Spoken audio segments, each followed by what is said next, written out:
and Azuro, thanks for subs. The 3 meter desk fiasco, unbelievable.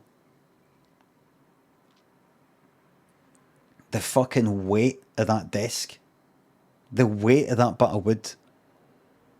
It really made me think in terms of planets and mass and gravity. The invisible forces of nature trying to lift that bit of wood. How fucking... It's one thing to try and lift a motor, but see that wood? It just didn't look that fucking heavy. And see, trying to lift it, you just get a sense of this fucking force of gravity pulling this fucking bit of wood down towards the fucking planet. Like, fuck. Incredible.